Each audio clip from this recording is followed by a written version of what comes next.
Yalla Boker Tov Hashem Hashem Naaseh Venatzliach. Prenez place pour le shiur, celui qui veut rester. Aujourd'hui, nous sommes le mercredi 5 du mois de août et Bezrat Hashem, le Tou Be'av, un jour exceptionnel.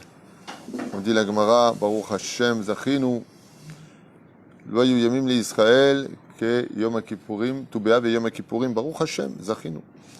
Aujourd'hui, le shiur sera dédié, puisqu'il a été offert par Meir Soufan Ayakar, à qui on souhaite une très grande réfoua shlema pour son épouse Sarah, en ce jour de Tou Be'av, lui montrer son amour et son attachement et surtout la remercier. Donc Meir Soufan, ce shiur sera Bezrat Hashem pour ta réfoua shlema, pour la réussite de Sarah Soufan et tous les enfants, Bezrat Hashem, toute la famille, Bracha, Rebacha, Ve'atzlacha, Bechol Maaseh Dechem.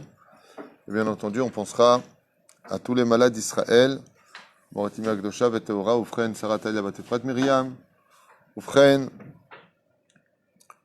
Kol Chol Israël, Ulei Nishmat, Kol Mete Israël, Ubichlalam, Reshat Tzipora, Bat Zeligman, Mishpachat Levi, Mitor Sha'ar, Benot Israël. Occasion de remercier aussi tous ceux qui nous soutiennent, Eli Ben Saïd Ayakar, Zacharia Ward, Hanania Daan, Daniel Yaakov Bilar Ayakar, Carlos Dassaro, Biondo, Amiel Emun Gania, Marco Benatar Ayakar, Yoram Buchnik, Todarabba, Nathan Beribi, et Johan Ben Kemoun. Alors, je n'ai pas tous les noms, bien entendu, Arnaud Soukari. On prendra aussi en compte la réfoua shlema de Yehuda Gabriel Ben Tamar. J'espère que l'opération s'est bien passée. Bezrat Hashem. Brouria Da'an, Mazal Ben Shabbat, Eli Ben Saïd, Yoni Cohen, Liberet Marciano Ayakara, et Kol Echad Ba'achat Mikem. La liste serait trop longue, donc on ne va pas trop s'attarder. On commence avec le Ben Ishraï, Bezrat Hashem, en vous souhaitant tout l'amour dont vous avez besoin. On avance comme ça, doucement, doucement, avec Maran Ben Ishraï et Rabbi Yosef Haïm, sur des paramètres très importants de la vie de tous les jours, sur lesquels le Rav ici nous livre des secrets, et on a intérêt à faire très très très attention, car cette étude, comme toutes les autres études de la Torah, ne sont pas que des conseils. Ce sont des conseils de vérité. On a parlé hier de la Toum'a, on a parlé des clipotes. On a vu que l'effet animal chez nous se nourrit par l'engendrement des clipotes. Quand on est dans une situation où on porte quelque chose d'impur, par exemple, de façon un petit peu difficile à dire, et encore plus dure à entendre, quand on a un portable pas cachère, et qu'on a ouvert des choses pas cachères, que ce soit du lachonara, du motzi shemra, de la znout, de la débauche ou autre, c'est comme si, que vous connaissez quand vous rentrez dans un binyan, vous avez un appareil, quand vous l'ouvrez, ça dégage des odeurs, nachon? Quand c'est ouvert, c'est où? Ça dégage des odeurs. Que tu le touches, que tu ne le touches pas, que tu t'en approches ou que tu t'en approches pas, qu'est-ce qui dégage? Des odeurs. C'est exactement la même chose pour la Gdusha et c'est exactement la même chose pour la Touma. Je me souviens, il y a très longtemps de cela, à l'époque où j'habitais à Netivot, j'étais rentré dans la Beth Knesset où priait Baba Saleh lui-même. Je suis arrivé là-bas, j'ai ressenti Bémet comme si quelque chose m'a rentré dedans, un vent de Kedusha que j'avais rarement ressenti. Rarement. Une fois, j'étais à Tel Aviv, très belle ville avec beaucoup de Torah, il y a aussi des problèmes. Je devais voir un fournisseur. Je viens pour rentrer dans un couloir comme ça, et au bout du couloir, il y avait des entrées qui menaient aux étages. Ken. Je viens pour rentrer à l'intérieur, et en plein milieu du couloir, je m'arrête net. Et je fais 3 pas en arrière. Sans jouer les orgueilleux, venu de moi, c'est rarissime, parce qu'en général, j'ai peur de rien. On fout. Qu'est-ce qu'il peut y avoir? Qu'est-ce qu'il y a? Il n'y a pas. Je ne suis pas impressionné par ce genre de choses. Mais là, j'ai eu peur. Je suis retourné en arrière. Plus tu avançais, plus c'était sombre. L'ampoule était peut-être cassée, je ne sais pas. C'était une argacha mamash lotov. Quelque chose qui m'a refoulé en arrière. Je me rappelle, je suis arrivé sur le trottoir, c'était à côté de Rehov Yafo. Je connais Tachana Merkazit à Ishana. Et je lui dis, qu'est-ce qu'il y a ici? On regarde comme ça avec la kippa, il me dit, Mata mechapes, qu'est-ce que tu cherches toi ici? Je lui dis, je cherche un fournisseur du nom d'un tel. Alors il me dit, ok, c'est au 3e étage. Je lui dis, oui, ça je sais, mais qu'est-ce qu'il y a ici? Il me dit, ah, au 1er étage, il y a une maison de femmes. Une maison rose, quoi. Elle est prostituée, juste là-haut. Et là, je dis, ah, que je comprends. Zera Levatala, Touma, Shemishmor, des goyotes, des non-juives. Shemishmor Verachem. Arrivé en bas, je sentais une Touma, mais mamash, une Touma de Shindalet, de mamash Kachabemet. Si je vous parle, j'ai aucun intérêt à le dire. Je sentais qu'il y avait des Shindalet devant moi. Je le sentais. Tellement il y avait de la Touma. Je suis parti voir qu'est-ce qu'il y a là-haut? Qu'est-ce qu'il y a ici? Pas dit qu'est-ce qu'il y a là-haut. Je dis, qu'est-ce qu'il y a ici? Maïeshpo. Je dis, Mata mechapes. Et c'est pareil, quand tu viens près d'un tzaddik, tu sens. Quand tu quittes une personne qui est mauvaise, tu as une argacha qui est mauvaise. Il faut comprendre que la kedusha et l'impureté, la pureté et l'impureté, laissent des empreintes. Quand tu prends quelque chose sur toi qui n'est pas tahor, comme on le voit dans la paracha de Ekev cette semaine, retire de chez toi tout ce qui n'est pas bon. Même si c'est éteint, ça dégage. Même si c'est enfermé, ça dégage de l'impureté. Et cette impureté-là, elle se pose ou dépose sur la personne, et dès qu'elle est sur lui, elle influence.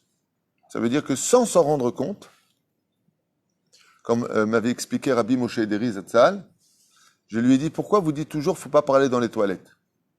Pourquoi? Et Rabbi Moshe disait, je me rappelle qu'un jour, il m'a dit, fais attention, ne parle pas dans les toilettes. Alors je lui ai dit, mais pourquoi? C'est pas assourd. Il m'avait dit que c'était pas interdit. Il m'a dit, oui, c'est pas interdit, mais c'est pas conseillé. Alors, il m'a comme ça dit de sa bouche, Rabbi Moshe Ederi. Il m'a dit, celui qui parle dans les toilettes, il peut être certain que dans une semaine, dans un mois, dans un an, dans 10 ans, comme c'est un endroit où on dégage des clipotes, donc on dégage quoi? Du psolète, des impuretés. Quand tu parles, la parole étant une énergie extrêmement forte, tu ouvres la bouche pour parler. Ouais, résultat, ta bouche est ouverte. La touma rentre. Tôt ou tard, tu diras le mot MERDE. Tu me fais va te faire un. D'où ça sort? Parle pas dans les toilettes, c'est un conseil qu'on te donne. Lama. Qui pashut meod, ça te rendra nerveux, anxieux, pathétique et vulgaire. Al tedaber. Enseignement signé Rabbi Moshe Ederi. Je vous affirme qu'il savait de quoi il parlait. Donc pourtant, la personne, elle a rien fait de mal. Les toilettes, qu'est-ce que tu veux qu'on fasse là-bas? On joue aux cartes? Ouais. Non, toilettes, on va juste déposer de la touma. Et bien cette touma, elle dégage, quand on va aux toilettes, ça sent pas la rose. Vous avez remarqué? Enfin, moi si, vous, je sais pas. Mais en général, ça sent pas très bon. C'est pour ça qu'il y a du pchit. Pour couvrir l'ama. Pour te dire que quand il y a une clipa, regarde que ça dégage des mauvaises odeurs. Et pourtant, tu les vois pas, ces odeurs. Tu les sens. La neshama, le rouach les ressent. Donc fais attention parce qu'en fréquentant des gens remplis de touma, tu te retrouves avec eux. Oi les rachas et oi les shreno. Fais attention. Quand tu viens et que tu touches à quelque chose qui est impur, qu'est-ce que te dit le Harizal? Va au mikvé. Une fois, le Halil Velo Alechem raconte que le Harizal, il a rencontré un de ses élèves qui, en passant, lui a touché à peine ses habits. Ça a fait le mal, hein. C'est un élève. Seulement, le Harizal, qu'est-ce qu'il a fait? Il a regardé comme ça. Il lui a dit, tu rendras un din vecheshbon que tu me fais retourner au mikvé. Il a regardé avec Vodarav, je suis son élève, j'ai rien fait de mal. Parce que je vous ai touché. Il lui a dit, Ken, Halaïla, la kartet rayatra shelo kedarka, il lui a dit. Tu as pris ta femme, pas comme il le fallait. Tu as rentré de l'impureté en toi, et maintenant tu me touches. Le Harizal, il dit que s'il n'était pas retourné au mikvé, il n'avait pas changé d'habit, son étude de la journée n'aurait jamais pu être compris comme il aurait dû. Juste parce que quelqu'un le touche. Ça fait hyper extrémiste. Tu dis ça à un psychiatre, il te dit, le mec, faut l'enfermer. Hein. Oh, comme ça, j'en tiens un. Vous avez raison, c'est débile. Au niveau intellect, c'est débile. C'est pour ça que le Ben Ish Chai nous parle de choses qui sont un peu ésotériques, qui sont au-dessus de ce que nous, on peut comprendre. Mais c'est aussi débile comme on le voit avec ce virus. Un virus est échappé de Chine.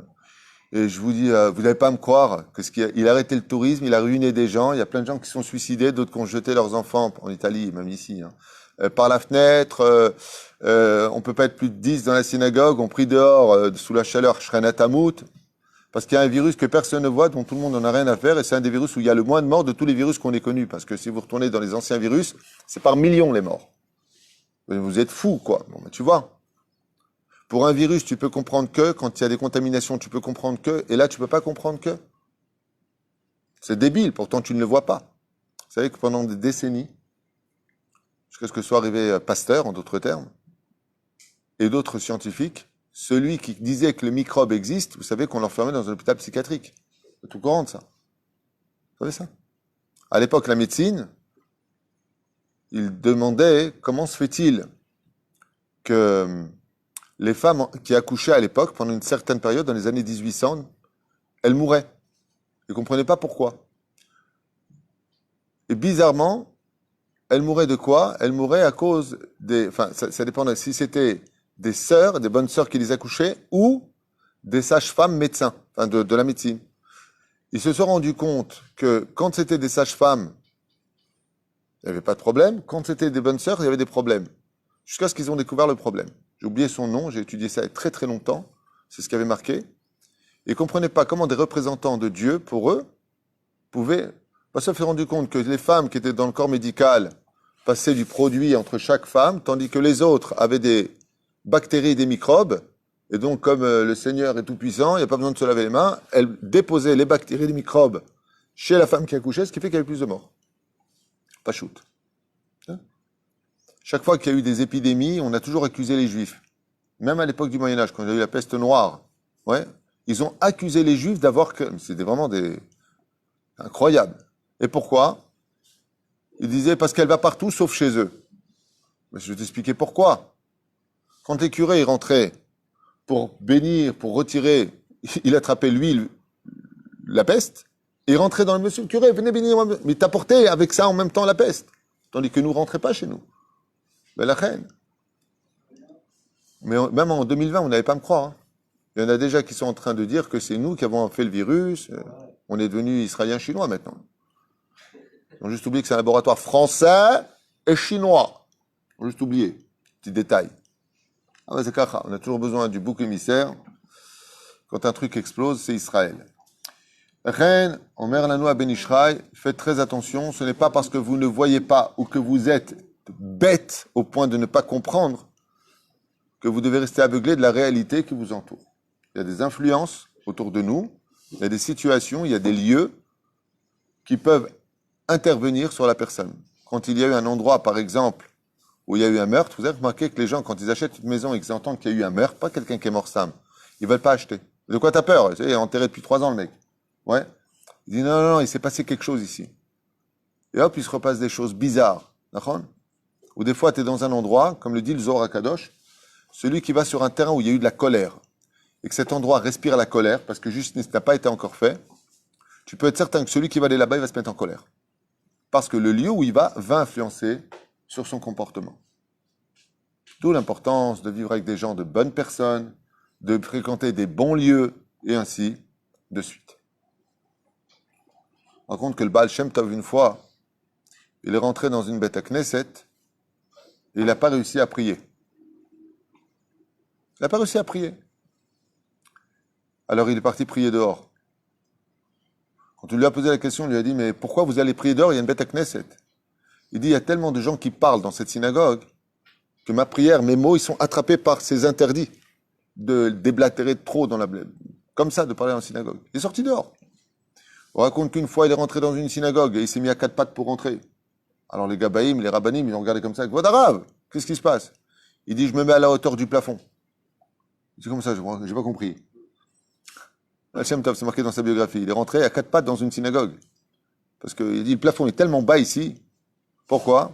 Il dit, parce que le chazan, quand il chante, il pense aux filles qui sont au premier étage, qui l'écoutent et qui disent qu'il est beau, comme il chante bien. Et lui, il arrange sa voix pour plaire aux femmes, au lieu de prier devant Dieu. Il a dit, la prière, elle monte pas plus haut que mon genou ici. C'est que quand il est rentré, lui, qu'est-ce qu'il voit? Il voit ce que nous, on voit pas. Le Baal Shem Tov. Qu'est-ce que tu crois, qu'il n'y a pas d'influence quand tu fais des choses? Qu'est-ce que tu crois, qu'il n'y a pas d'influence? Il y a des influences. Il n'y a pas un problème. Ah. Touma, par exemple, sur le cimetière, comme le a dit, c'est amusé. Pourquoi l'effet de l'eau On va y arriver, on va y arriver. Alors, c'est exactement ça. Alors, tu m'as devancé un petit peu dans ce qu'on va dire, c'est que quand on sort par exemple d'un cimetière, on fait une étilate. Tu as remarqué? Il y a un minag de ne pas rentrer directement du cimetière à la maison. N'emmène pas avec toi directement de la mort à chez toi. Donc on s'arrête quelque part, on boit un petit truc et on va après à la maison. On fait une halte. Qu'est-ce qui rend pur en général de l'impureté? L'eau. Pourquoi? Parce que l'eau est formée de molécules où l'air n'a pas sa place. L'eau étouffe. Il n'y a pas d'air. Ce qui fait que quand tu as un plongeur qui est sous l'eau et qui respire, tu verras que là où il est, peu importe à la profondeur où il est, les bulles remontent jusqu'en haut. C'est-à-dire que l'eau vomit l'élément principal de la touma. Avec quoi et dans quoi se produisent et se déplacent la touma? Ruach. C'est pour ça qu'on dit ruach ra'a. Mauvaise influence, mauvais esprit. Ruach shtut. Tout ça, c'est ruach. Quel est le seul élément qui ne peut pas vivre avec l'eau, hormis le feu? C'est le ruach. Ruach, qu'est-ce qui se passe? L'eau, elle expulse de lui et elle ne garde que le bon. C'est pour ça que l'eau purifie. Et la touma dont on parle, c'est un ruach. Donc, on fait une étilate, on se débarrasse de la touma. C'est-à-dire?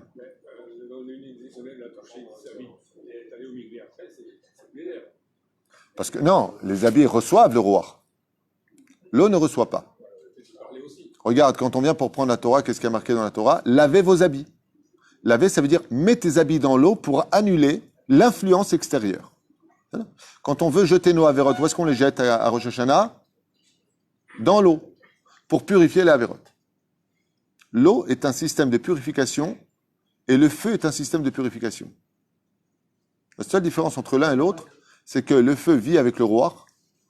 C'est pour ça que les forces du bien sont comparées au feu et les forces du mal comparées au feu. Le Yetzer Hara est un feu ardent. Dieu s'est dévoilé dans un buisson de feu qui ne se consumait pas. C'est la différence. Et Dieu il dit comme ça, je donnerai à Abraham ma beracha pour lui et sa descendance avec toi. Itar. Il me semblerait, dit le Ben Ishraï avec l'aide du ciel, j'adore son humilité extrême au Ben Ishraï, il me semblerait, peut-être que je me trompe, j'adore. Dado Avram Usod Hasadim, pour dire un truc que tout le monde sait, qu'Avraham représente la bonté absolue sur terre, la sphira de Hasadim, de Chesed, comme on le sait. Mais dans son humilité, il dit, il me semblerait, je crois, j'adore. Yitzhak, Gvura. On sait que Yitzhak représente le din. Deyadua kiumot haolam en lahem yenika me'ashpa min hachasadim ela rak min hagvurot. Et on sait que les non-juifs, les nations du monde, prennent leur essence non pas d'Abraham mais de Yitzhak. Ça veut dire que les non-juifs, dans la Kabbale, puisent leur énergie du monde de la Gevura, du monde de la rigueur, et non pas du monde du Chesed. De là, vous comprendrez qu'il est plus naturel ou pas pour l'humanité de faire la guerre ou de faire la paix. Qu'est-ce qu'il y a de plus naturel chez lui? Pashut meod. La paix, c'est quelque chose de pas normal. La guerre, c'est quelque chose de normal. Surtout chez les nations du monde. Ça va pas, on crie, ça va pas, on peut faire la guerre. La paix, c'est un effort qui rend encore plus humain. Ça veut dire que, je répète, il est plus naturel de faire la guerre que de faire la paix. C'est pour ça que dans tous les pays du monde, si vous observez bien, la majeure partie des financements du ministère des Finances va pour l'armement. Mettez-le dans l'éducation, mettez-le dans les choses plus intelligentes, plus de shalom, plus de choses qui construisent, pas des choses qui détruisent. Tout le monde s'arme. Au niveau de la clipa extérieure, qu'est-ce que ça veut dire? Bah oui, c'est normal, si on est attaqué, il faut qu'on soit influent, on est dans un monde hostile.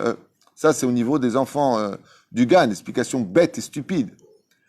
dans l'origine de l'origine, pourquoi est-ce que tout le monde a des armes, par exemple aux États-Unis et partout ailleurs, hormis le fait qu'il y a vraiment peut-être des dangers. Je parle pas de ça, je parle de façon naturelle.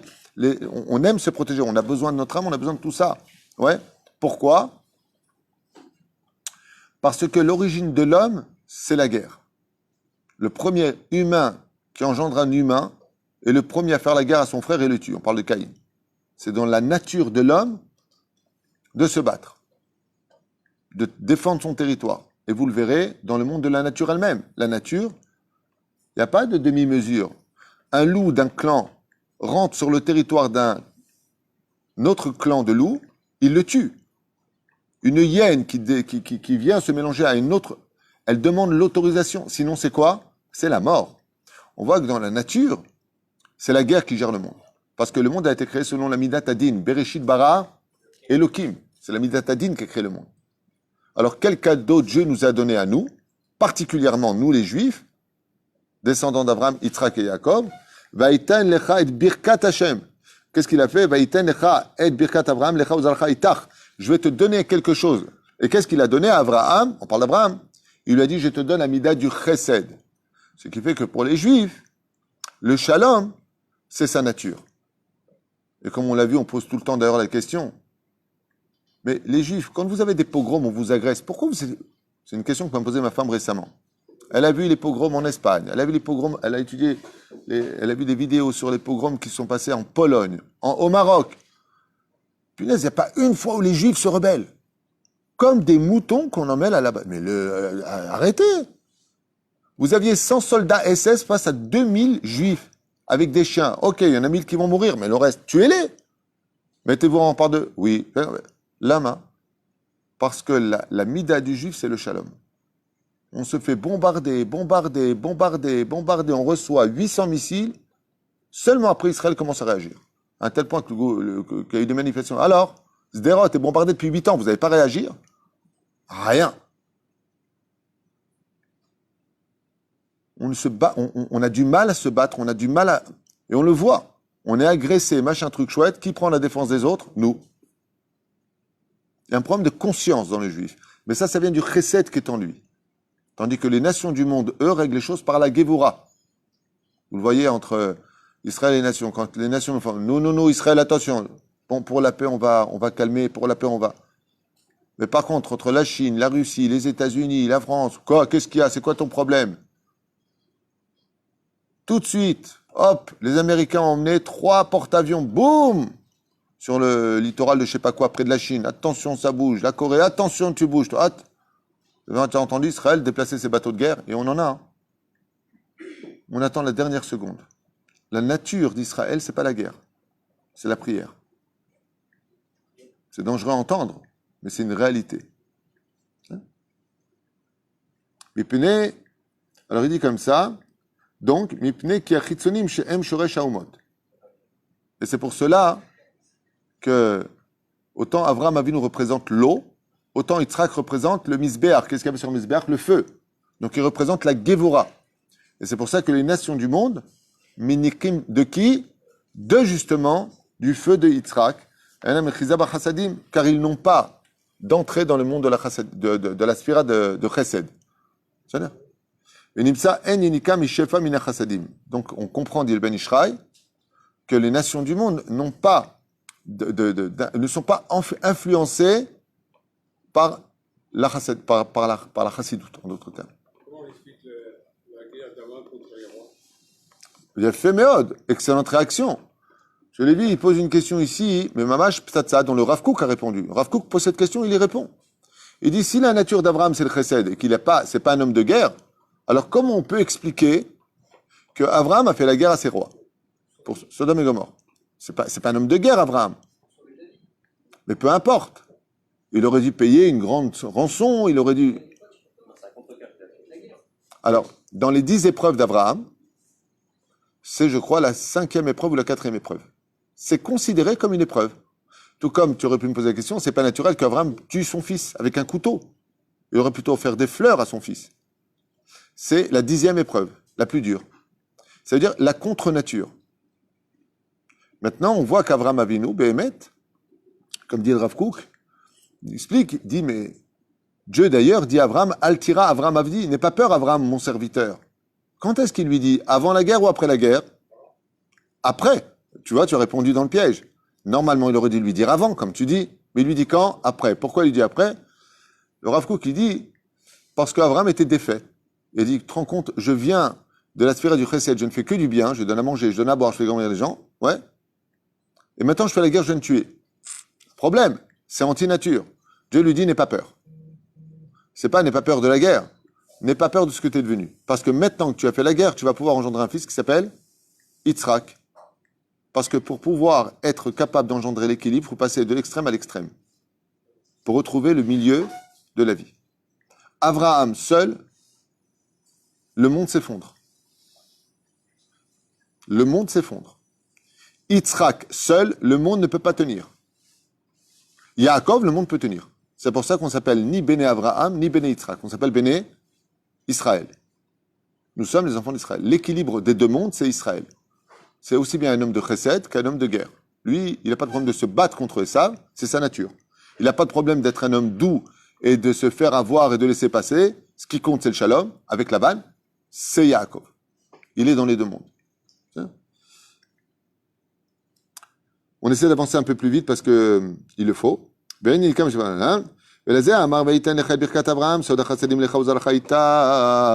le peuple d'Israël a reçu cette extraordinaire volonté de vouloir faire le bien, de façon naturelle, comme héritage d'Abraham Avinu. Et il ne l'a pas fait pour les nations du monde. Après, il y aura ce qu'on appelle ceux qui voudront ressembler à cette idéologie. La chrétienté va prendre l'idéologie de Abraham Avinu. L'islam va prendre l'idéologie de Yitzhak. Ils vont remplacer Yitzhak par Ishmael en disant que non, c'était pas Yitzhak, c'est Ishmael. C'est ce qu'ils racontent. Donc, ils effacent l'identité historique du peuple d'Israël avec cette façon de voir les choses. Donc, ils prennent le din et les autres prennent le chesed. Voilà. Et c'est pour ça qu'il y a un compte à faire chez Usod HaChasadim Ketzad. אם העיקרי של יעקב אבינו עליו השלום הוא שם יעקב אבל ישראל וישורון באו לו בתוספת. שמאהבתך שאהבת אותו ומשמחתך ששמחת בו וקראת שמו ישראל וישורון. Car il faut savoir que Yaakov Avinu a eu deux autres noms, Israël et Yeshurun, comme on le sait. Donc on avance un peu, même si je n'ai pas encore expliqué tout ça, mais שמאהבתך שאהבת אותו ומשמחתך ששמחת בו. והנה שם יעקב מלבב, עולה מספר כפח, וצרף עם זה יוד א' אותיות של ישראל וישורון, שהם תוספת הרי קצת. צרף עם זה מ"ט אותיות של השבטים, שהם. Donc il dit ici, d'où est-ce qu'on voit que la descendance d'Abraham a pris l'identité d'Abraham, qui fait Gematria 248, qui sont les 248 mots qu'on trouve dans le Kiryat Shema. Il dit, alors, on revient un peu en arrière. Car j'ai donné de la joie à Israël. Comment? Israël ve'ishurun. D'accord? Quand tu prends les 11 lettres de Israël ve'ishurun, pour faire les lettres du mot Israël ve'ishurun, il y a 11 lettres. Rajoutez aux 49 lettres qui forment les noms des Shevatim, des tribus d'Israël. Donc 11 plus 49, 60. Voilà.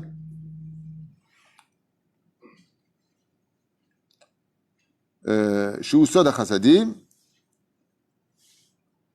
Attends, j'ai raté autre chose. Je reviens en arrière. Yaakov, plus tu prends la Gematria de Yaakov, donc 60 plus Yaakov avec le Vav, ça fait combien Yaakov avec le Vav? 188. Ça nous fait 248. Gematria. Donc quand tu prends Yaakov, quand il est Shalem avec le Vav, ça fait 188, plus les 11 lettres de Israël Vishurun, plus les 49 lettres de ceux qui viendront après les pères, il y a les fils qui s'appellent les Shevatim, les tribus d'Israël, on obtient la Gematria du mot Abraham. Pour dire que vraiment dans la descendance, quand tu fais le Tsirouf des Otiot, c'est-à-dire l'ensemble d'Ibn Ishraï, des lettres qui composent l'identité du peuple d'Israël, tu retournes dans cette dimension de Avraham Avinu, ou des 248 mots qui forment le Shema Israël. Et étant donné que les chitzonim, les forces du mal n'ont pas d'entrée dans le chesed de ce monde, dans la sphira de Abraham, la chen timtsa shekol ahavarat tatuma al yedei hamaim, she'adam tovel bamaim v'nit'ar mitumato, et c'est pour cela que l'élément principal pour nous débarrasser justement de cette impureté dans lequel nous sommes, d'où ce qu'on appelle les tsunamis, le Maboul, le fameux Maboul, le déluge qui a lieu, passe par le système de l'eau. Et le Hod, pourquoi l'eau? Parce que l'eau représente les chassadim, pas la rigueur. L'eau représente le chesed. Et le Hod est là, chez Eshkoar Berevi'it, Maim Bilvad, la Avir Litrot, Ruach, Ra'a, Me'al Yadayim. Et donc, c'est quoi la bracha qu'on a reçue? Qu'est-ce que Dieu a donné comme cadeau à Avraham Avinu ce jour-là? Vaïten lecha et birkat Avraham. Il te donnera, Dieu, à Avraham Avinu, un cadeau hors du commun, qui est un secret qui n'avait pas été dévoilé, et qui va être donné en tant que cadeau par Avraham Avinu. Et pourquoi Avraham et pas Yitzhak ou Yaakov? Parce que l'eau représente le chesed, il fallait le donner au maître du chesed. Quel est ce cadeau qu'il lui a donné? Un cadeau dans lequel se cache Hachem. C'est pour ça qu'il faut combien d'eau pour enlever la Touma? Minimum. Revi'it. Mazé Revi'it. 84 grammes au niveau mais Revi'it, c'est 4. Comment on dit en hébreu? Revi'i, Arba. Yud Kevavke. Dieu lui dit, je me cache dans quelque chose qui va être capable de purifier. C'est quoi? C'est l'eau. Par Revi'it Maïm, quand tu prends ton keli de Netilat Yadaim, pour que ta touma s'en aille de tes mains, il va falloir que tu verses Revi'it Maïm Betor HaKeli. Et c'est ça le cadeau que Dieu donne à Avraham Avinu dans la Torah. Vaïten lecha et birkat Avraham, je te donnerai la bénédiction. Qu'est-ce qu'a appris Avraham de Dieu ce jour-là? Il lui a dit, sache qu'on retire la touma par l'eau. La chrétienté l'a pris pour lui. Comment est-ce qu'il purifie pour eux quelqu'un? Le baptême. Ils le mettent dans l'eau. Fois de plus. Donc tout est copié de chez nous. Si on prend l'identité collective, par rapport à l'animatrial que vous avez dit tout à l'heure, collectivement, il va y avoir le Touma sur Israël. Absolument. Alors ça, c'est une Nekuda que ramène le Maral de Prague. Entre autres, et pas que lui, hein, le Ramchal, tout le monde le ramène. En tant que nation, Israël ne peut jamais être tamé. Jamais. À l'échelle nationale, le peuple d'Israël, il est Tahor Vekadosh. Tahor Vekadosh, sachez-le. Quand on dit qu'on n'a pas vu au sein d'Israël de pécheurs, on n'a pas vu, comme c'est marqué dans la paracha de Balak, hein, ce que je dis, L'ora Amal Yaakov, L'ora Arab et Israël, hein, quand on parle que la nation est parfaite, que le peuple d'Israël est parfait, c'est à l'échelle nationale. En tant que nation, il n'y a aucun défaut dans ce peuple. À l'échelle individuelle, on peut trouver des défauts. Le Mad Avardomé, c'est comme si tu prenais un drap blanc et tu demandes comment tu le trouves. Il est parfait. Maintenant, tu prends la loupe et tu viens regarder un petit détail. Tu passes plus à la généralité, tu passes au détail. Ah, regarde là-bas, regarde là-bas. Là, c'est pas très bien. À l'échelle individuelle, tu peux trouver des gens qui ont un peu de défauts. Mais sur l'ensemble, le peuple d'Israël, pourquoi c'est si grave de dire du mal du peuple d'Israël? Parce que dans l'ensemble, tel que Dieu a créé ce peuple, il n'y a pas de défaut en Israël. Il n'y a pas de défaut en Israël. Je sais que ça paraît, un non-juif qui écouterait ça, il dit, je comprends qu'il me traiterait de fou. Hein. Mais tel que Dieu voit le peuple d'Israël, c'est pour ça que tout est pardonnable, mais si tu dis du mal d'Israël, Dieu dit, tu es maudit. Celui qui maudit Israël est maudit.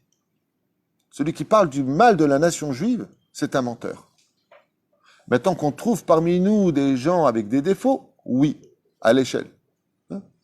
Chez les nations du monde, sans prendre parti, j'explique des choses dans lesquelles j'ai aucun intérêt, et j'aime tout le monde, j'ai beaucoup d'amis non-juifs, ça n'a rien à voir avec ça. Dans les nations du monde, la nation n'est pas bien, mais tu peux trouver dans le détail des gens bien. C'est le contraire. Chassidé ou Motaolab, c'est comme ça qu'on les appelle. Quand on dit En Emuna Bagoïm, n'est pas confiance aux non-juifs, c'est à l'échelle nationale.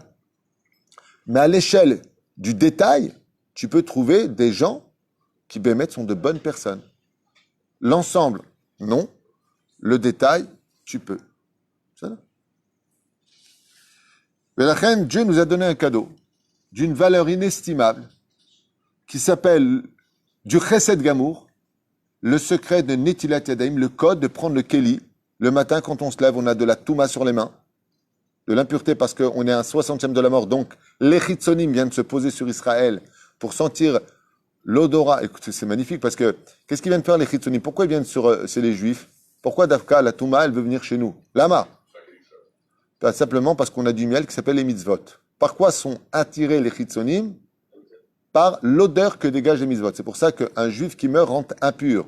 Parce que maintenant qu'il n'est plus là-bas, et que ses membres sont kadosh, il a la Brit Mila, il a fait des mitzvot avec ses mains, avec ses yeux, avec sa bouche, il a parlé de Torah, il a fait des bénédictions.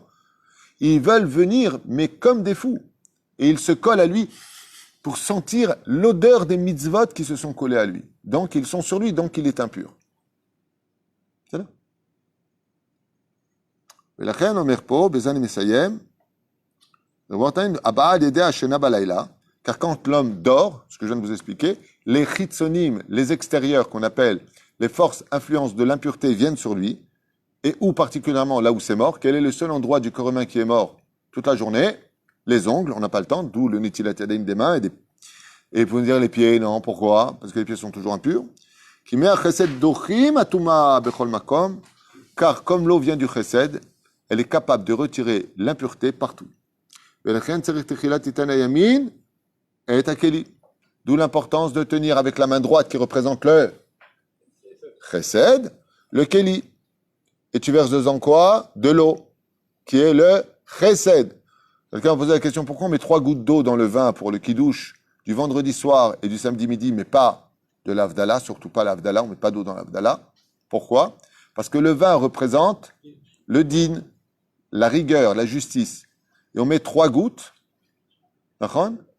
pour atténuer les dinim. Hein? C'est pas beaucoup 3 gouttes. Oui, mais il faut laisser que ce soit, parce que si tu mets trop d'eau, ça devient chez Akol. Attends, j'ai fini le point, parce que j'ai fini, après je te donne la parole. Donc c'est pour cela qu'il est impératif de prendre surtout le kil avec la main droite. Chez la maïm, les yad smol ka'adon agozer et avdo le shamsho, כדי להגביר החסד על הדין, ואז ייכנו החיצונים ויתעקר רוח רעה לגמרי על ידי מי החסד. Et en réalité, ne crois pas que Stam, ce que l'on est en train de faire le matin avec le Keli, quand on prend, on fait 1, 2, 3, 4, 5, 6, tu te fais n'importe quoi, il te dit, tu te rends même pas compte. Faut savoir que ça, c'est un cadeau que Dieu a donné à Abraham en lui disant, puisque tu as atteint le niveau du chesed, je vais te donner le symbole du chesed sur terre. Et c'est pour cela que tout le shefa de ce monde, l'abondance dans ce monde, comme le dit Rabbi Eliezer dans son livre Pirkei de Rabbi Eliezer, Tzavaat. Tzavaat, c'est... qu'est-ce que c'est Tzavaat en français? C'est testament. Rabbi Eliezer, c'est un testament, et il dit, fais attention, car celui qui est mezalzel, benetilat yadaim, en lo halek la olam haba, n'a pas de part au monde futur. Vous trouvez ça à la fin de son livre. Il donne des conseils, il dit, je vous mets en garde. J'ai fait un cours sur la Tzavaat de Rabbi Eliezer, vous avez 2600 ou 2700 cours sur Torah Traim, et là-bas, il y a la Tzavaat, le testament de Rabbi Eliezer. Là-bas, il explique plein de secrets de ce qu'il faut faire dans la vie. Il dit, le matin, c'est un mérite de faire Netilat Yadayim. Il faut être très content de prendre le Keli, de remplir la main droite. Rabbi Yosef, dans la Gemara, qu'est-ce qu'il dit? Il dit, tout celui qui verse Netilat Yadayim augmente sa parnassa. Plus tu verses d'eau, plus tu augmentes ta parnassa. D'autres déotes qui disent, mazé al Netilat Yadayim, mazé al, aïn, Netilat, nun, yadaim, yud, c'est les initiales. Ani, qui veut dire pauvre. L'antithèse de la pauvreté, c'est de faire Netilat Yadayim. Alors c'est marrant parce que dans la chrétienté, eux, quand tu rentres là-bas, ils ont leur Netilat à eux. Eux, c'est les vrais copieurs. Quand tu rentres là-bas, ils ont une espèce de bassin avec de l'eau, tu mets tes doigts dans l'eau, et ils font leur signe de croix. Hein? Un bénitier. D'où est-ce que ça vient, leur truc de... Hein? C'est le Netilat des Juifs, mais eux, ils le font comme ça. À leur façon, elle. Copieur. Zéperouch Adavar, qu'on a un cadeau. Et il faut savoir une chose que m'avait dit Rabbi Moshe Deri, donc aujourd'hui je le cite. Je rappellerai à tous que c'est aujourd'hui la Iloula de Rabbi Amram Ben Diwan, Israël. Rabbi Moshe Deri me disait que plus un homme fait Netilat Yadayim, et plus il retire les péchés qu'il a fait avant. Et particulièrement lequel? Les péchés faits avec les mains, vous savez de quoi je parle. Zera Levatala et autres. Donc plus une personne fait Netilat, et plus il retire cette impureté qui est sur lui, d'où l'occasion de Bezrat Hashem, toujours prendre sur soi, faire Netilat Yadayim, et plus vous versez d'eau, bon, prenez pas le mec, il amène un seau à la maison et tout. Je vais faire Netilat, tu vois. Les temps sont durs, je vais faire Netilat. Non, de façon intelligente, de façon posée et de façon régulière, homme comme femme, et pour les bébés par exemple, quand un bébé est né, on lui fait aussi Netilat Yadayim le lendemain matin, même si c'est un bébé. Comme ça indique la halacha, Bezrat Hashem. Alors, quelles sont les occasions où on doit faire Netilat Yadayim? Il y a des occasions qui sont obligatoires et il y a des circonstances qui sont minhag et non pas obligatoires. Je vous écoute. Le motzi, lechem et le matin. Ça y est, vous avez déjà dit, on se lève le matin et le motzi. Attends. Dans les deux cas de figure, c'est les deux occasions que vous avez dit. Le matin, quand je me lève après au moins une demi-heure de sommeil, 20 minutes de sommeil, une demi-heure de sommeil, okay, je suis obligé de faire la bénédiction de Al Netilat Yadayim. Et si je mange du pain, à partir de combien de grammes je mange du pain? À partir de Kabetza. Écoutez, notez bien ce que je vais vous dire. Faites très attention, sinon c'est Bracha Levatala. À partir de quand je dirais la bénédiction de Al, si je mange du pain, 54 grammes, Kabetza. Si je mange 30 grammes de pain, je fais Netilat, mais je n'ai pas le droit de dire la bénédiction de Netilat Yadayim. C'est important. À partir moins de 30 grammes, je ne fais pas du tout Netilat Yadayim. Je mange un tout petit morceau de pain comme ça. C'est comme les Tunisiens avant de monter les escaliers, on cassait le crouton comme ça, on mangeait. Tout petit bout. Alors quoi, je ne fais pas de bracha, tu dis Amotzi lechem. La bracha qu'on fait sur le pain, c'est Amotzi. Maintenant, entre 30 grammes et 54 grammes, on fait Netilat sans bracha. Et on dit Amotzi lechem et on fait le Birkat Hamazon. À partir du moment où je vais manger kabetza de pain, donc qu'est-ce que je fais là? Al Netilat Yadayim. Donc si vous avez le mec, il a juste une tranche de pain, mais une tranche de pain, c'est le cas, il fait Netilat, il y a moins 30 grammes, Baruch Hashem, il fait Netilat, sans bracha Al Netilat, il dit Amotzi lechem, il fait le Birkat Hamazon. C'est clair? C'est très important de le savoir, parce que sinon, si vous faites pour moins de 54 grammes Al Netilat Yadayim, vous avez fait une avéra, vous n'avez pas fait une mitzvah. Énorme. Pour un Algérien, pas pour un Tunisien. 20 tranchées, c'est à peu près 2 tranchées. Ah bah 2 tranches et demie, ça fait un sandwich. Tu sais que c'est une insulte pour les Tunisiens, ce que tu viens de dire. Nous, on mange 5 kilos. 7 minutes, tu peux. 7 minutes et demie, selon Chazonish. La marloquette. Maïm Charonim, zélo méchané, combien t'as mangé de pain? C'est à cause du mémel, il y a beaucoup de sol. Mais il faut savoir que le Maïm Charonim, il y en a qui disent qu'il est encore plus important que le Netilat Yadayim. Il y en a qui disent. Ken, Velachen, quels sont les cas où maintenant c'est un minag de faire Netilat Yadayim et il est conseillé de le faire, même si c'est pas du tout obligé? Quand on sort des toilettes, non. Ça, quand, mashke, petit boule, c'est obligatoire. C'est pas un minag. Ah ben, il n'y a pas de bracha à faire. Oui, d'accord, mais ça, c'est vous qui l'avez dit. Je ne veux pas perdre trop de temps. C'est obligatoire. Quand tu mets un gâteau dans un des 7 produits liquides prescrits par la halakha, là-bas, on a le miel, l'huile, on a la rosée, le vin, le lait. On a aussi le sang. Dans quel sang on pourrait mettre du pain? On n'a pas le droit de consommer le sang. On n'est pas des vampires. Poisson, éphémérode. Hein? Pas shoot. Quand on sort des toilettes, Oh. on peut avoir un kéli. On sort des toilettes, on fait ou pas Netilat? Sheila. Quand on sort des toilettes, C'est quoi le programme? C'est qu'on sort des toilettes, on se lave les mains, d'accord? On est aux toilettes, et après on fait Netilat. alors si on répond, tu auras la réponse à tout. Il n'y a aucune obligation de prendre un kéli quand on sort des toilettes pour faire Netilat. On passe, on ouvre le robinet, on peut même mettre les mains comme ça sous le robinet, on se lave les mains, on sort, on dit Asher Tzad. Ça, c'est la halakha. Min adin, on n'a pas besoin d'un kéli pour faire Netilat Yadayim quand on sort des toilettes. Ce n'est pas obligatoire. Ce n'est pas obligatoire. Tu passes tes mains, tu fais comme ça, tu sors des toilettes, zéro. Seulement, al-pisod, il faut le faire. Le Ben Ishra, il dit, et je vous conseille vivement de prendre le kéli. Le Rav Ovadia, il dit, Bet Yosef, je crois la roue, aucune obligation. Donc, tu sors des toilettes, t'es pressé, et qu'il y a une personne qui prend du temps, il a un kéli, moi, je vous conseille, mon Rabbi Moshe, c'est l'occasion. Plus tu fais Netilat, plus tu te nettoies de tes fautes. C'est l'occasion de. Hein? Donc, s'il n'y a pas, il n'y a pas. Et s'il y a, ben, c'est une obligation. Quand on parle de kéli, on parle d'aisance. Un verre peut suffire. Ce qui compte, c'est que ça comprenne au moins révite. On se lave les mains, où à peine l'eau touchait les mains, est-ce qu'on a... J'ai pas compris. Au moment où l'eau touche les mains, est-ce que je peux tout de suite déjà commencer à faire la bracha? Absolument. Dès que tu as renversé réveillé d'eau, tu peux déjà faire la bracha. Moi, par exemple, des fois, quand je sors du bed shimouch, donc des toilettes, avec tout votre respect, et on arrive à la Chazara, oui, quelqu'un dit le Kaddish. La première chose que je fais, moi, j'utilise toujours le kélim, même si c'est pas du tout obligatoire, j'insiste. Il y a des grands Torah qui se lavaient les mains comme ça en sortant des toilettes, des grands, comme le Rav Vadia Yosef, entre autres. Ok, que ce soit clair.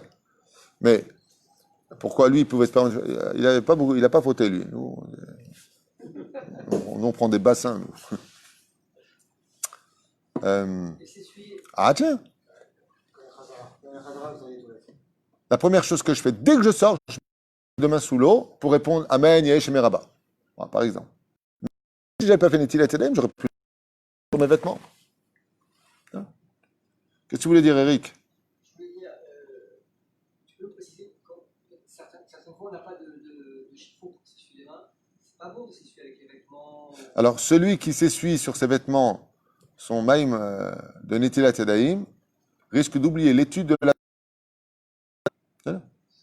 Prends les vêtements de la belle-mère, sans qu'elle le sache.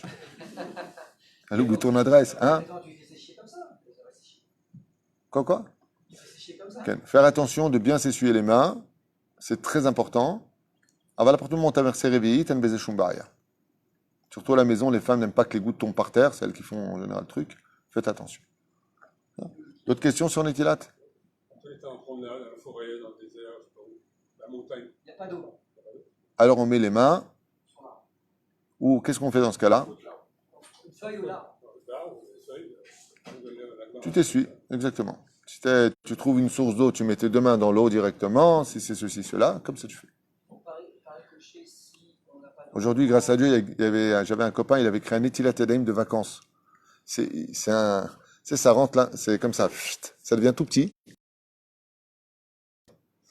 Et avec une lance sur le côté, quand tu l'ouvres, ça monte. Très sympathique. On va à l'hôtel, on n'oublie pas de prendre son maillot de bain, on n'oublie pas de prendre nos habits, on n'oublie pas de prendre le bon pantalon blanc si les gens vont au casino, on n'oublie pas. Mais est-ce qu'on a mis la Netilat Yadayim dans la valise? Pensez à ça. Quand vous allez quelque part, n'oubliez pas ça. Bon, c'est vrai qu'on peut prendre un verre. On peut prendre un verre. C'est bien de montrer à Dieu qu'on le prend avec nous. Comme il dit, Vaïten, il a donné à Abraham un beau cadeau. Qu'est-ce qu'il a donné? La chassadim. Le Netilat Yadayim, la natla, c'est considéré comme étant un ustensile de chesed absolu. Voilà. On va s'arrêter là. Vous avez d'autres questions? Oui, Abraham. Vous avez parlé de pureté avec Netilat Yadayim, mais c'est un symbole de pureté. Parce que vous avez dit, quand on est à cause des morts, c'est toujours ta mère. Non, c'est autre chose. Le fait qu'on soit Benegia Tumatmet, tant qu'on n'a pas eu la paradouma, on aura toujours un niveau d'impureté sur nous. Ce qui fait que tant qu'on n'aura pas paradouma, on ne pourra jamais réellement comprendre la profondeur de la Torah. Comme l'a écrit le Chida à Kadosh à propos du Harizal, quand le Chida a lu les écrits du Harizal, il a dit, il est sûr que du ciel, pour lui, on a descendu la vache rousse. Parce que pour être capable de comprendre la Torah à un tel degré, il faut que les lunettes soient très propres, c'est-à-dire qu'il n'y a aucune impureté. De là, on comprendra que Rabbi Yitzhak Luria était une personne qui n'avait aucune impureté, même celle de Toumatmet. Comme ça, écrit le Chida. C'est impossible qu'il ait été capable de comprendre la Torah à un tel degré s'il avait encore de la Touma. Ce qui fait que nous, la tête j'aime. Donc vous comprenez, plus vous allez regarder des choses impures avec vos yeux sur les portables, dire des bêtises, vous trouvez dans les lieux où il ne faut pas être, et moins vous allez comprendre la valeur de la Torah. À un tel degré que, vous savez qu'il y a une série qui est sortie en Israël de personnes pour qui j'ai beaucoup de peine. Ils ont fait une série israélienne qui se moque avec une vulgarité sans précédent de Avraham, Yitzhak, Yaakov, Moshe, Esther. Ils reprennent des parties du Tanakh et par exemple ils imitent Esther, donc que c'est une belle prostituée avec une belle poitrine bien dehors, comment elle a dragué Hachvérosh pour le mettre dans sa poche et lui dit t'inquiète pas, et puis en plus ça, si le Mordechai dit à Esther t'inquiète pas, il a de l'oseille, voilà ce que tu vas faire, à ce qui paraît il aime bien ton ceci, des vulgarités hors pair, hors pair. Vous savez combien de gens regardent cela et rigolent parce que c'est marrant. Dans l'absolu, c'est comique. Ils font des trucs comiques. Ils se moquent. Vous savez quelle punition attendent non seulement ceux qui jouent les acteurs, mais ceux qui regardent ça? Ça te fait rien? J'aimerais vous poser une question. Vous aimeriez, vous, qu'on fasse une caricature de votre père? Imaginez que votre père est décédé, qu'il a donné sa vie pour vous sauver. Et d'un coup, il y a des gens qui se moquent de lui. Vous vous tairiez? Vous accepteriez? Non seulement personne ne réagit. Bon, il y a des rabbinim qui ont réagi. Il y a même des rabbinim qui ne sont même pas au courant de ça. Moi, j'étais pas au courant récemment, je suis au courant de ça. T'es pas au courant? Un grand sadique. Mais le pire, c'est pas ça. C'est que j'ai parlé avec une personne, j'ai dit, moi, c'est quoi ce truc-là dont tout le monde parle en ce moment, qu'ils se moquent des personnages? Vous imaginez un petit peu ce qui se passe dans le pays? Le mec, il grandit avec ça, il dit, ah, les religieux, voilà, les religieux. Ha ha, Mordechai, Esther, ouais, Moshe Rabbeinu, ouais, tout ça, ouais. Pshhh. Ils ont fait une quêta où Moshe refuse d'écouter Dieu pour aller libérer les enfants d'Israël. Il faut voir à ce qui paraît, moi, j'ai pas vu tout ça. Il faut voir le sketch qu'ils font, comment ils ridiculisent le Créateur. Comment ils rendent Moshe orgueilleux, alors que Moshe est l'homme le plus humble de tous les hommes. Faut voir. Maintenant, quand tu sors ça, moi j'ai parlé avec une personne, vous savez ce qu'elle m'a répondu? Oh, ça va, elle rigole, il faut avoir un peu d'humour. Pour dire une phrase pareille, il faut être le père de la Touma. Ça veut dire que les gens sont tellement imbibés d'impureté qu'ils sont même plus capables de voir où est le mal du bien, de ce qui est permis, de ce qui est interdit. On vous a pas appris quand vous étiez petit, pour ceux qui ont dépassé les 55 ans? Faut pas se moquer des autres. On vous a pas appris ça? Moi, je me rappelle enfant, quand on imitait une personne ou quoi que ce soit, mais on se prenait à sourd, une moralité banale. On se moque pas des gens. On n'imite pas les gens. C'est de la bassesse d'esprit. En plus, tu te moques des gens qui ont donné leur vie pour toi. Aujourd'hui, si tu existes, toi, sur cette terre, c'est grâce à eux. Tu les imites et tu les rends vulgaires. Tu les fais descendre alors que Esther Amalket est une femme d'une pudeur. Vous savez quel din vecheshbon ils vont donner? Mieux vaut s'étrangler dans le ventre de sa mère avec le cordon ombilical que de venir au monde se moquer des tzadikim. Vous vous rendez compte de quoi est-ce qu'on parle? Mais une fois de plus, tu fais entendre ce que je viens de dire à des gens dits intellectuels, remplis de Touma, c'est Yalatola Khomeini, il est totalement fou ce mec, dangereux, il est dangereux. Rira bien qui rira le dernier. Je rappelle qu'avant qu'ils aient découvert les microbes que l'on ne voyait pas, on les enfermait dans les hôpitaux psychiatriques, ceux qui osaient, parmi les grands médecins, dire qu'apparemment il existe des molécules qu'on ne voit pas et qui sont à la cause de grandes maladies. Ça s'appelle des microbes, ça s'appelle des virus. Ils ont mis des siècles pour le découvrir. Des siècles. La Torah, elle nous met en garde parce que c'est elle qui est à l'origine des schémas par lesquels le monde a été créé. L'architecte a créé le monde selon le symbole de la Torah. C'est Pérouche alors. Baruch Adonai l'olam amen, amen. Baracha be'atzlacha, meir soufan, refoua shlema. Il y a un beau cadeau pour ta femme aujourd'hui.